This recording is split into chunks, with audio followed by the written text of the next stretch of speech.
when we monitor thousands of people every day, we start to see alarms, meaning when their heart rate is out of range or their blood pressure is out of range. How many of them are valuable?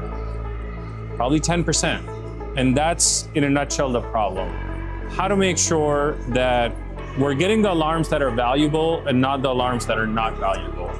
Each and every one of us is different. How do we start understanding patients at an individual level? That is what CalmWave is trying to solve. And now when we fast forward over a year, working with the CalmWave team, they've done that. And we're seeing some amazing results. And we're seeing a reduction in alarms that are not valuable. We're solving the issue of alarm fatigue for nursing and for physicians and for the patients in the room so that it's not beeping so much. Well, why is that important? Because essentially it leads to better patient outcomes, faster delivery of care. It's all around better care.